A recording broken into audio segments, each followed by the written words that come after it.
పవిత్రోత్సవాలు అనేవి ప్రతి సంవత్సరం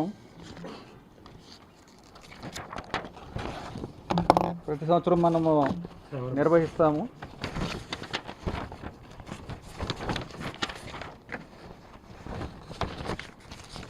పవిత్రోత్సవాలు ఎందుకు చేస్తామంటే మనం ఆలయంలో నిర్వహించే అనేక కార్యక్రమాల్లో అధికారుల దగ్గర నుంచి కానీ, అర్చకుల వలన కానీ, భక్తుల వలన కానీ తెలుసో తెలియకో ఏమైనా దోషాలు జరిగితే ఆ దోష పరిహారార్థం శ్రీవారి ఆలయంలో పవిత్రోత్సవాలు అనేవి ప్రతి ఏడాది శ్రావణ మాసంలో నిర్వహిస్తాం. దాని ప్రకారమే ఆగస్టు 15 నుంచి 17వ తారీఖు వరకు పవిత్రోత్సవాలని 3 రోజుల పాటు నిర్వహించడం జరిగింది.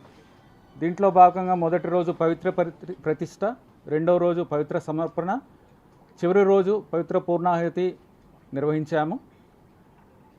ఇందులో భాగంగా మనం నోట్ చేసుకోవాల్సిన విషయం ఏంటంటే ఆలయంలో అన్నప్రసాదం పోటు, లడ్డూ పోటుల్లో పవిత్ర జలాలతో సంప్రోక్షణ చేయడం జరిగింది. ఆగస్టులోనే సంప్రోక్షణ చేయడం జరిగింది. దాని తర్వాత పోటులో వెలిసి ఉన్న శ్రీ కృష్ణస్వామి మూర్తులకు పవిత్రాలను కూడా సమర్పించడం జరిగింది.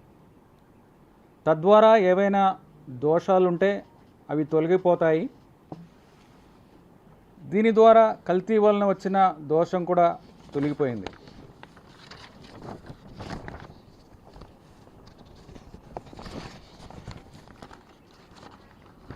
కానీ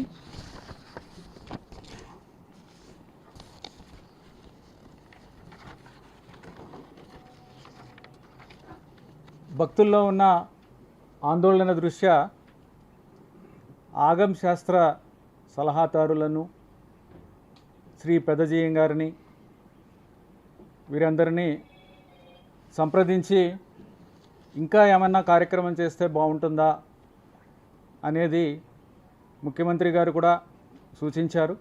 వారితో ఆగమ సలహాదారులతో, శ్రీ పెదజీయం గారులతో సంప్రదించిన తర్వాత ఒకరోజు శాంతి హోమం నిర్వహిస్తే బాగుంటుంది అనేది వారు తెలియజేయడం జరిగింది.